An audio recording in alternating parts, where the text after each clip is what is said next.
Ser cristiano 1, ser cristiano 2, ahora vamos con ser cristiano 3. Y usted dice, hermano, ¿cómo le da vueltas al asunto? Tres, con un pasaje chiquito, 3 veces.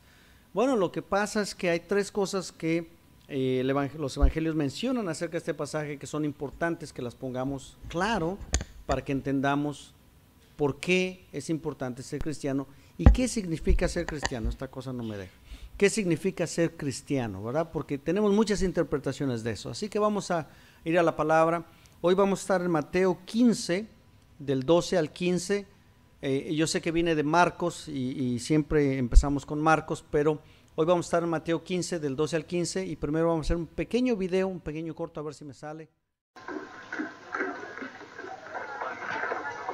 Evelyn, ¿juegas a la cola del gato? No. Evelyn, ¿qué te pasa? ¿Estás enfadada conmigo? No, estoy preocupada. ¿Por qué? Que has dicho que no crees en Dios y vas a ir al infierno. Mentira, es verdad. Y yo voy a ir al cielo, que está a 200 kilómetros del infierno. Pero así que no te voy a ver. Pero yo no quiero ir al infierno. Pues vas a ir, y la vida eterna dura un montón de tiempo, siglos y centurias. Y te voy a echar de menos. Pero yo quiero ir contigo al cielo, contigo y con mis papás. Pues tienes que creer en Dios. ¿Y cómo se hace para creer? Pues creyendo, no sé, yo creo desde siempre. ¿Desde siempre, siempre, siempre? Desde siempre, siempre, siempre, no. Desde que me bautizaron. ¿Qué es bautizar?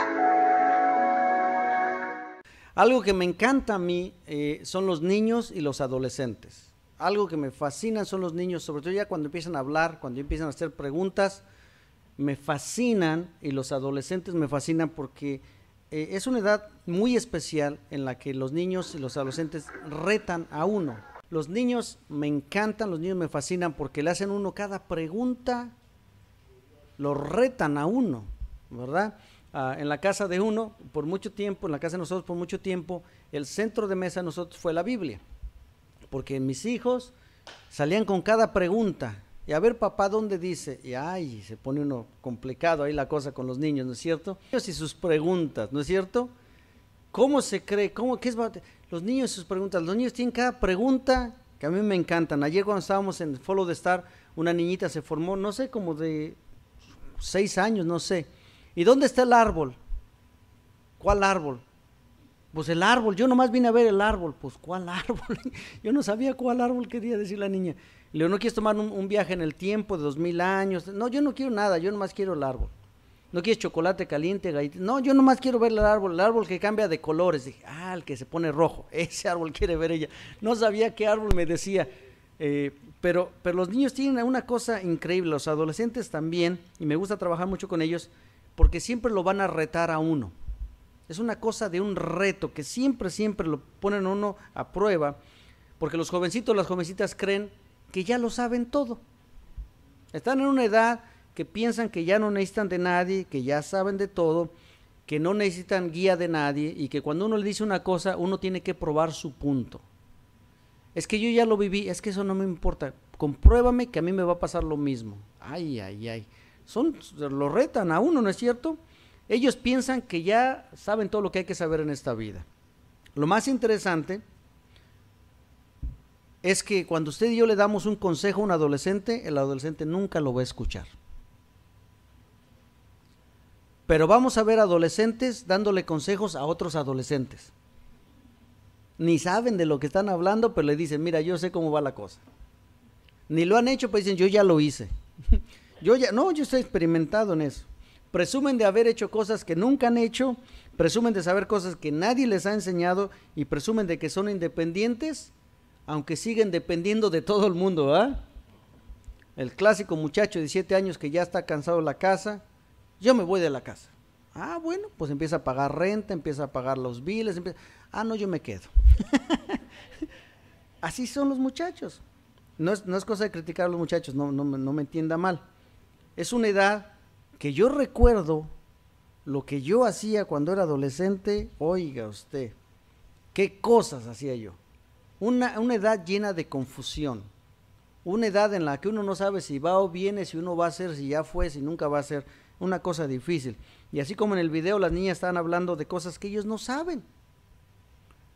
Para nosotros, hemos dicho muchas veces cómo se cree, hemos hablado, para nosotros una pregunta como esa no es complicada. Para las pobres niñitas no sabían qué hacer. Hay muchas maneras de explicar la fe, hay muchas personas que quieren explicar la fe, y algunas personas que su conocimiento es equivocado acerca de la fe o limitado y no les permite explicar estas cosas, ¿no es cierto? Pero hay otras personas, mire, que su conocimiento acerca de la fe, acerca de la Biblia, acerca de Cristo es correcto, pero a veces son malintencionados y no enseñan bien. Hay personas que sí saben de lo que hablan, pero lo hablan equivocado a propósito. Y debemos de tener cuidado con esas personas. Nosotros sabemos que el Evangelio de Jesucristo son las buenas nuevas de salvación. Ese es el Evangelio de Jesucristo, que Él nació, que murió y resucitó en nuestro lugar, ¿no es cierto? Y sabemos que el camino, la verdad y la vida está en Jesucristo. No hay otro nombre dado a los hombres en quien podamos ser salvos. Eso es lo que nosotros sabemos, lo que nosotros predicamos, lo que estamos firmes en eso. Y en Marcos 7, como hemos estado estudiando las últimas 2 semanas, los discípulos son criticados porque se ponen a comer, son criticados por los fariseos porque se ponen a comer sin lavarse las manos. Los fariseos querían que los apóstoles siguieran las tradiciones humanas. Ellos no querían que siguieran los mandamientos de Dios.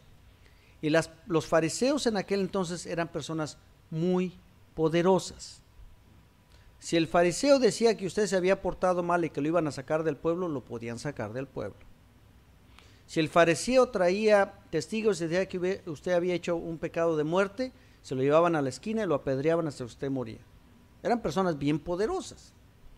Y los apóstoles, cuando escuchan la crítica y Jesucristo le contesta a los fariseos, ¿qué les dice? Ustedes son hipócritas, le dice a los fariseos, ustedes han cambiado el mandamiento de Dios por mandamientos de hombres.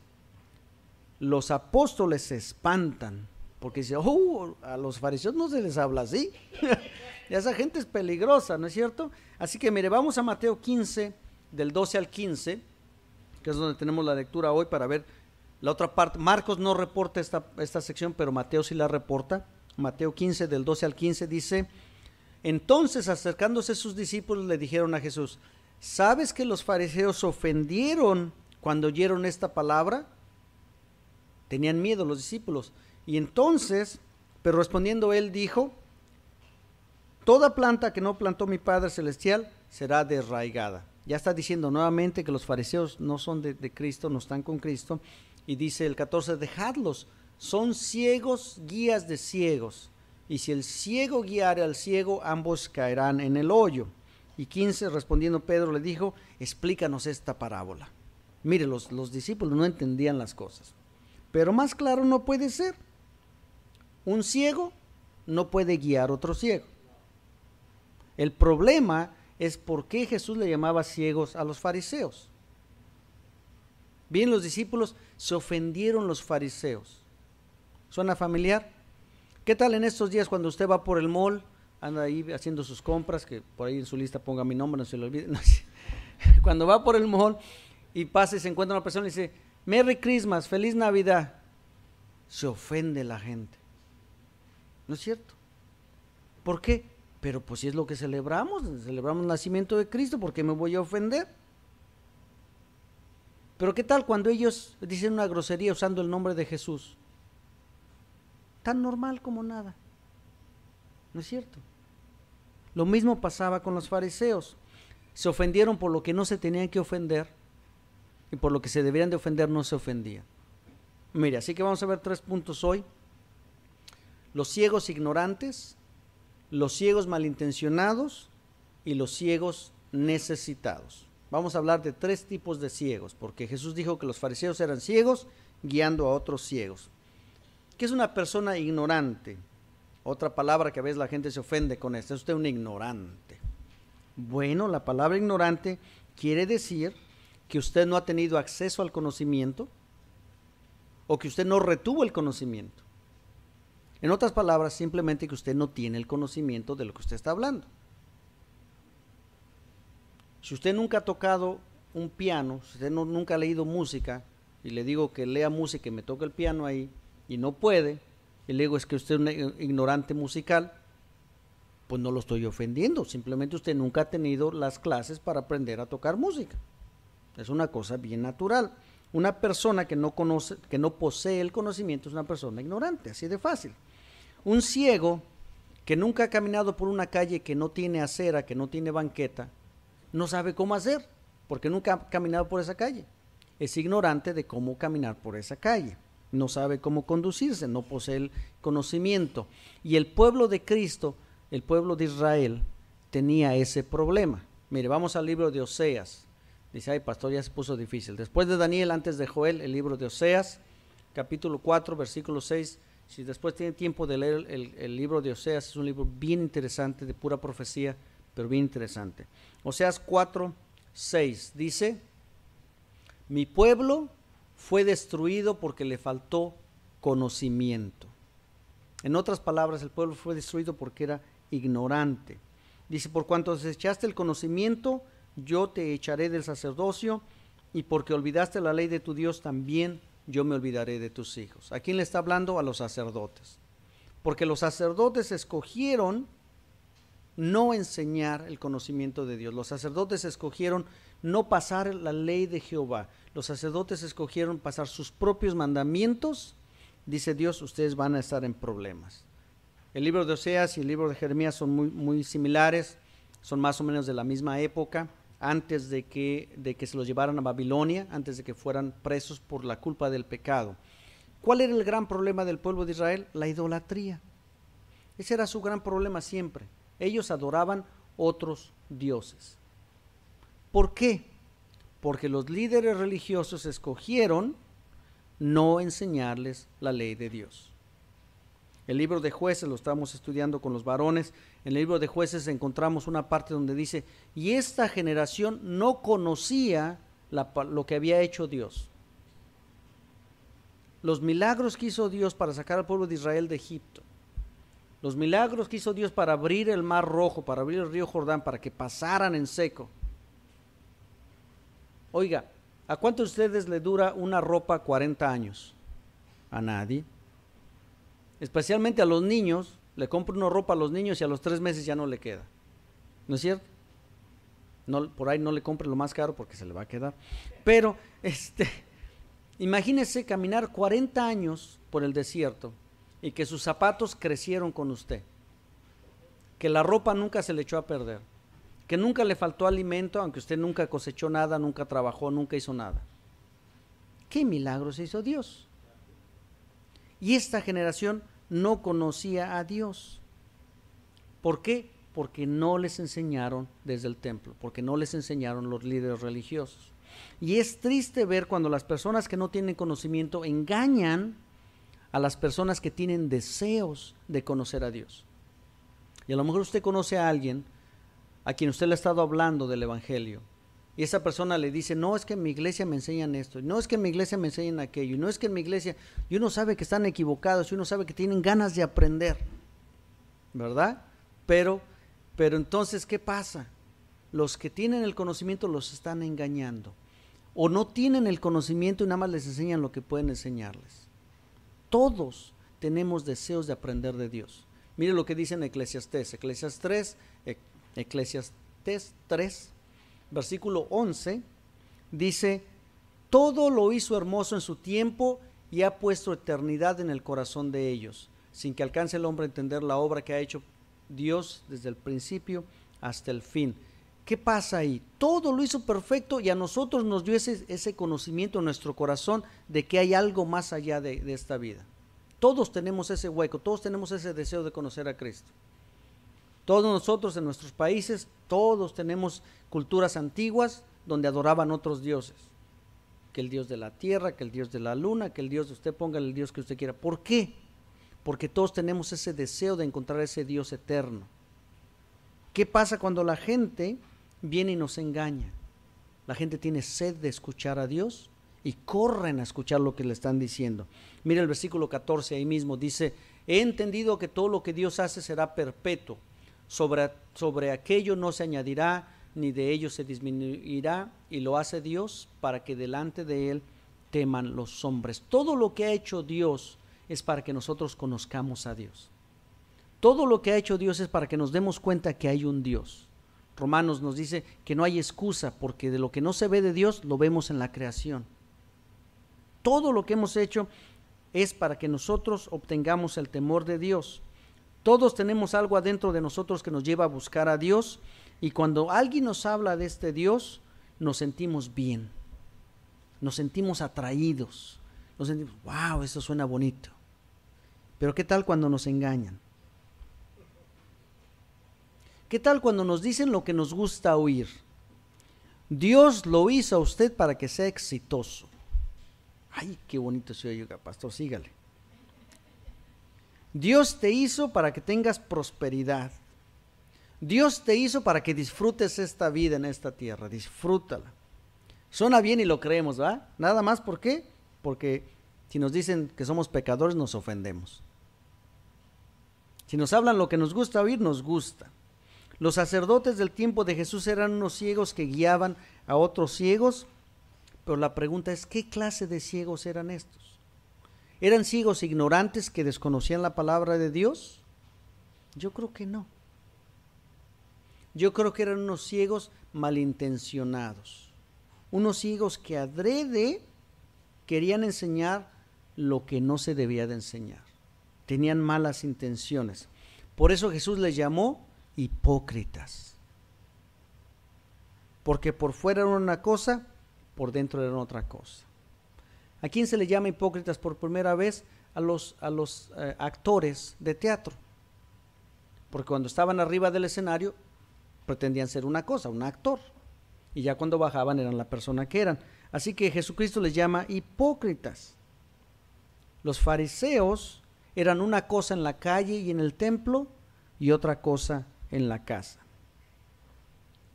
Pero eso es lo de menos, oiga. Tomaban ventaja de la gente por su propio beneficio. Vamos al libro de Oseas otra vez, ya que lo encontró, ya que sabe dónde está. Capítulo 4, versículos 8 y 9. Mire qué tremendo dice la palabra de Dios.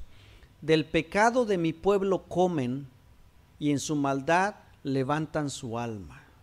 Wow. Dejaban que el pueblo pecara con tal de que sigan trayendo los dineros a la iglesia. Del pecado de mi pueblo comen. Y será el pueblo como el sacerdote, es decir, a la larga el pueblo se volvía corrupto, se olvidaba de Dios, y dice, le castigaré por su codicia, por su conducta, y le pagaré conforme a sus obras. ¿Se da cuenta? Era una vida de corrupción total. Los sacerdotes, con tal de mantener su estatus de sacerdote, con tal de mantener el templo para que los mantuvieran gratis, dejaban que el pueblo pecara, dejaran que el pueblo hiciera lo que hiciera, con tal de que las personas siguieran trayendo su dinero al templo. Hermano, usted ha sido exitoso, usted no se preocupe, usted traiga su diezmo, pero usted vaya y viva como usted quiera. ¡Wow! No les importaba nada. Las consecuencias fueron que el pueblo se corrompió de la misma manera. Y por aquí le doy un tip. Cuando usted ve una congregación, la congregación debe de ser el reflejo del pastor. Y este pasaje me habla mucho a mí. Ahorita vamos a llegar a más detalles. Si el pastor ora, la congregación va a orar. Si el pastor se mete en la Biblia, la congregación tiene que ser un reflejo del pastor. Y si yo de este lado nomás me la paso gastándome sus dineros, ¿verdad? Qué triste va a ser la vida de la congregación. Porque todo va a ser acerca de lo económico, de lo material, de lo que es bonito. Hermanos, aquí queremos lo espiritual a lo espiritual. Si un ciego va guiando a otro ciego, ¿quién sabe cuál es el guía? ¿Quién está guiando a quién? No sabemos, ¿verdad? A ver si esta vez sí me sale. Tengo otro video aquí, Ashley.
El problema del ciego que va guiando a otro ciego es que el ciego que va siguiendo no sabe a dónde va. Pero el otro que va guiando no solamente no sabe a dónde va, pero es responsable de la vida del otro ciego. ¿No es cierto? Nosotros como iglesia somos responsables de aquellos que no han visto a Cristo. Nosotros como iglesia debemos de saber que estamos guiando a las personas que no han conocido a Cristo. Tenemos que tener los ojos bien abiertos, los ojos espirituales. Los sacerdotes de aquel tiempo, Isaías 56 del 10 al 12, miren lo que decía el profeta. Sus atalayas son ciegos. Los que van y guiaban al pueblo son ciegos, todos ellos ignorantes. Vea qué dura es la palabra de Dios para aquellos que engañan al pueblo. Perros mudos, no pueden ladrar, soñolientos, echados, aman el dormir. Le digo esta palabra para mí también. Estos perros comilones, insaciables, y los pastores mismos no saben entender. Todos ellos siguen sus propios caminos, cada uno busca su propio provecho, cada uno por su lado. Venid, dicen, tomemos vino, embriaguémonos de sidra y será el día de mañana como este o mucho más excelente. ¡Wow! Duro. Pero tristemente algunas iglesias tienen esta situación. Tristemente algunos líderes religiosos de nuestra época están guiando a su pueblo de esta manera. Usted y yo no podemos darnos ese lujo. Usted y yo tenemos que acomodar lo espiritual a lo espiritual, tenemos que guiar al pueblo desde el punto de vista espiritual, tenemos que dejar que el Espíritu Santo guíe a la iglesia. No puede ser yo, no puede ser usted, no puede ser su idea, no puede ser mi idea, tiene que ser Cristo guiando la iglesia. Pedro, cuando tenga tiempecito vamos a leer 2 de Pedro 2, pero mire lo que dice, voy a leer algunos versículos, me los voy brincando rapidito. Versículo 1, pero hubo también falsos profetas entre el pueblo, como habrá entre vosotros falsos maestros que introducirán encubiertamente herejías destructoras y aún negarán al Señor que los rescató, atrayendo sobre sí mismos destrucción repentina. Y muchos seguirán sus disoluciones, por causa de los cuales el camino de la verdad será blasfemado. Y por avaricia harán mercadería de vosotros con palabras fingidas. Sobre los tales, ya de largo tiempo la condenación no se tarda y su perdición no se duerme. Mire, por avaricia harán mercadería. Sale en la televisión, mándeme $1,000 y Dios le va a bendecir, hagamos el milagro de los $1,000, ¿no es cierto? Le mandamos la agüita orada, el trapito lavado ahí con no sé quién, ¿verdad? Versículo 12, pero estos, hablando mal de las cosas que no entienden, como animales irracionales, nacidos para presa y destrucción, perecerán en su propia destrucción, recibiendo el galardón de su injusticia, ya que tienen por delicia el gozar de deleites cada día. Estos son inmundicias y manchas, y quienes aún mientras comen con vosotros se recrean en sus errores. Qué feo habla la palabra de los líderes que no guían correctamente al pueblo. Versículo 17, estos son fuentes sin agua, nubes empujadas por las tormentas, es decir, no están firmes en nada, un día dicen una cosa, otro día dicen otra cosa, para los cuales la más densa oscuridad está reservada para siempre, pues hablando palabras infladas y vanas, seducen con concupiscencias de la carne y disoluciones a los que verdaderamente habían huido de los que viven en error. Les prometen libertad y son ellos mismos esclavos de corrupción, porque el que es vencido por algunos es hecho esclavo del que lo venció. Ciertamente, dice el 20 y último, si habiéndose ellos escapado de la condenación del mundo por el conocimiento del Señor y Salvador Jesucristo, enredándose otra vez en ellas, son vencidos y su postrer estado viene a ser peor que el primero. Una cosa horrible. Pero hay muchas iglesias que tienen ese tipo de líderes. Hay muchas iglesias que los miembros de la congregación viven de esta manera, engañando a otros, pretendiendo saber sin saber. Los líderes que están guiando al pueblo incorrectamente, pero que no lo hacen por ignorancia. Los líderes que saben que lo están haciendo al drede, que son malintencionados, que tienen malas intenciones de hacerse ricos, de hacerse famosos, usted póngale la cosa ahí, estos falsos profetas tienen una condenación que ya no tarda. Pero lo triste es que la gente está siendo engañada.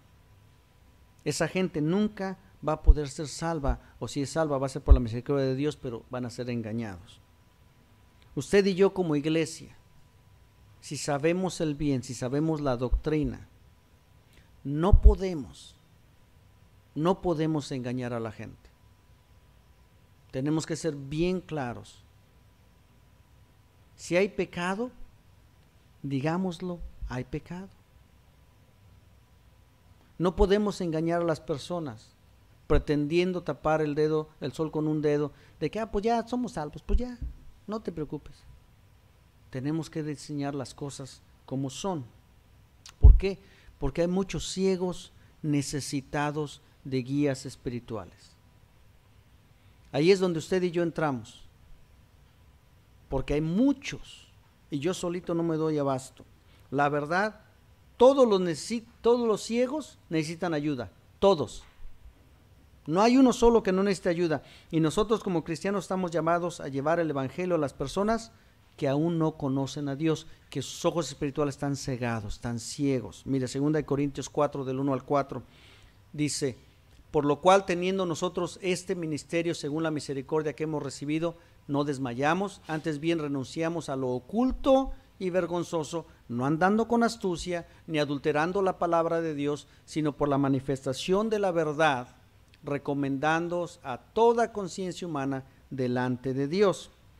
Pero si nuestro evangelio aún está encubierto, entre los que se pierden está encubierto. ¿Por qué? En los cuales el Dios de este siglo cegó el entendimiento. Su entendimiento está cegado, no pueden ver. Entre los que se pierden está encubierto, los incrédulos, para que no les resplandezca la luz del evangelio de la gloria de Cristo, el cual es la imagen de Dios. Entonces hay muchísimos ciegos que el Dios de este mundo les ha cegado la vista espiritual. No pueden ver. Nosotros como iglesia hemos recibido el evangelio, somos administradores de la verdad. Nosotros tenemos que llevar el evangelio a aquellos que no entienden de Cristo, aquellos que no conocen. Ellos son los ciegos que necesitan la luz de Jesús. Para ellos vino Jesús. Cuando Juan el Bautista estaba en la cárcel, empieza a dudar, dice: ¿cómo es esto que estoy en la cárcel? Pues yo estoy trabajando para Jesucristo. Manda a sus discípulos a preguntarle a Jesucristo: ¿será que tú eres el Mesías? Lucas 7, del 22 al 23, Jesucristo le contesta, y respondiendo Jesús les dijo: id y haced saber a Juan lo que habéis visto y habéis oído. Los ciegos ven, no solamente los ciegos físicos, los ciegos espirituales. Los cojos andan, los leprosos son limpiados, los sordos oyen, los muertos son resucitados, y a los pobres es anunciado el evangelio. Y no nos referimos a los que no tienen dinero, a los pobres de espíritu, a los que no han recibido a Cristo. Y bienaventurado es aquel que no haya tropiezo en mí. ¿Se da cuenta? Jesucristo vino a predicar el evangelio a todos aquellos que necesitan la luz de Cristo.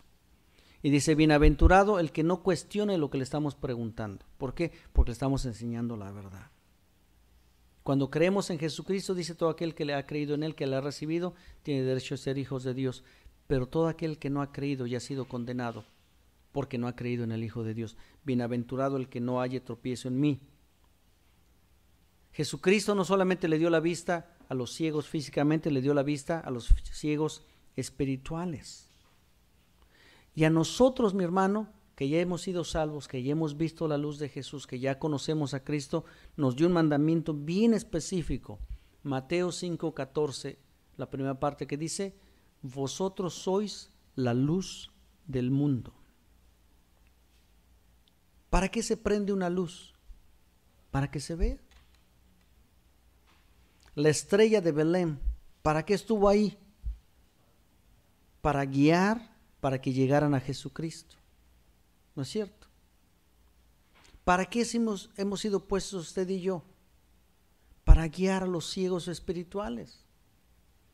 Por eso somos cristianos. ¿Qué significa ser cristiano? Ser la luz del mundo. La conclusión de todo el discurso de estas 3 semanas. ¿Qué significa ser cristiano? Ser la luz del mundo. llevar la luz del evangelio a todos aquellos que aún están cegados por el Dios de este mundo. Como iglesia, como cuerpo de Cristo, no podemos vivir con hipocresías. Jesús llamó a los fariseos hipócritas. Nosotros no podemos vivir con hipocresías, tenemos que vivir una vida que refleje la vida de Cristo y que refleje que Cristo está transformando nuestra vida. En otras palabras, si usted está batallando con algún pecado, no lo cubra, no trate de pretender que usted es bueno, no trate, olvídese, yo buenísimo, pero con todos los zapatos voy al cielo. No, mi hermano, no trate de cubrirlo. Trate de que le ayudemos a vencer el pecado. Trate de que Jesucristo, el Espíritu Santo, le transforme a usted. Usted nunca va a poder cambiarse a usted mismo. No pretenda que ya lo venció y lo oculte. Yo ya. Eso no, yo lo dejo cuando yo quiera. ¿No sé? Deje que el Espíritu Santo lo transforme, que la transformación de Dios sea tan gloriosa que la gente pueda decir, mira cómo Dios lo ha cambiado. Que en ningún momento usted diga, por mis fuerzas yo dejé de hacer eso. Fue el Espíritu Santo, fue la comunión con Cristo la que me transformó. Si un ciego que nunca dijo que estaba ciego recibe el milagro de la vista, fue a la campaña con la carpa, lloraron por él y recibió la vista, ¿va? Y regresa bien contento y le dice a todo el mundo, mira, ya puedo ver, pero nunca había dicho que estaba ciego, ¿quién le va a creer? Si usted llega un día y dice, hermano, yo tengo un testimonio, mire, fíjese que por muchos años he estado batallando con este pecado y Dios me libró. Hermano, pero usted estaba en ese pecado, ¿quién le va a creer? Pues es tan santito que se veía. ¿Es cierto? No tratemos de cambiar las reglas de la iglesia a nuestras reglas humanas. Los fariseos hicieron eso, cambiaron las reglas de Dios por reglas humanas. No es cosa de nosotros, ni pongamos sobre los hermanos reglas humanas que no se pueden seguir, que ni usted ni yo podemos seguir. ¿Para qué usted le pone cosas que usted no puede hacer? El evangelio de Jesucristo es simple, sencillo. El compañerismo de la iglesia es vivificante cuando no se imponen reglas humanas, cuando nos unimos como cuerpo en Cristo, cuerpo de Cristo, sin ponerle cosas pesadas que usted no puede llevar, nos edificamos unos a otros. Usted y yo ya hemos alcanzado salvación eterna, ¿no es cierto? Amén. Eso. Y tenemos vida eterna garantizada en Cristo Jesús. Y usted a mí ya no nos espera ningún juicio, nos espera la recompensa eterna. Pero usted y yo no tenemos que enfocarnos en cómo llegar al cielo, porque ya estamos en Cristo, ya tenemos la vida eterna. Tenemos que enfocarnos en nuestra tarea principal, que es ser la luz del mundo. Como cristianos estamos puestos para ser la luz para todos aquellos que aún no conocen a Cristo. Y el mensaje que debemos de predicar es bien sencillo, mi hermano. No nos metamos en complicaciones homiléticas, exegéticas, y póngale usted todo lo que guste. El mensaje es bien sencillo. El evangelio de Jesucristo son las buenas nuevas de salvación, de que Él nació, murió y resucitó en nuestro lugar. Sencillo. El camino, la verdad y la vida están en Jesús. No hay otro nombre dado a los hombres en quien podamos ser salvos. Amén. Vivamos una vida que refleje el cambio de Cristo. Amén. Vamos a ponernos de pie y vamos a orar, mis hermanos. Padre Santo, venimos delante de tu presencia a darte gracias, Señor, por tu palabra, a darte gracias, Señor, por la conclusión a la cual hemos llegado, Señor, que lo que entra, Señor, no contamina, lo que sale del corazón contamina, Señor, y lo que tú has hecho para nosotros, Señor, lo que has hecho por nosotros, es solamente con un propósito, que nosotros seamos la luz del mundo que lleve el evangelio, las buenas nuevas de salvación a aquellos que aún no te conocen, Señor, y te pido que nos ayudes a ser lo más transparente posible, que nos ayudes, Señor, a enfocarnos en la palabra lo mejor que se pueda, a ser fieles a la doctrina, Señor, sin alterar, sin poner cosas adicionales de los humanos, Señor, sino que sea solamente la dirección de tu Espíritu la que nos lleve a presentar el mensaje a aquellas personas que aún no te conocen, Señor. Te pido que permitas que como iglesia, Señor, vivamos una vida en la cual nos edifiquemos unos a otros como un cuerpo, todos unidos, bien coordinados, con un solo espíritu, un solo Salvador, un solo bautismo, una fe, Señor, que todos bien coordinados como un cuerpo, como un edificio, Señor, nos edifiquemos unos a otros en el fundamento que es Jesucristo, y que ayudemos a otros, Señor, a venir a tus pies, a venir a tus plantas, a conocerte, Señor, y que como iglesia sepamos ayudarnos unos a otros sin juzgarnos, sin criticarnos, Señor, sino creciendo en el Espíritu, creciendo en ti, Señor. Gracias por tu palabra, Señor. Ayúdanos a vivirla todos los días, te lo pido en el nombre de Jesús. Amén. Gloria a Dios, mis hermanos. Vamos a entonar otro coro.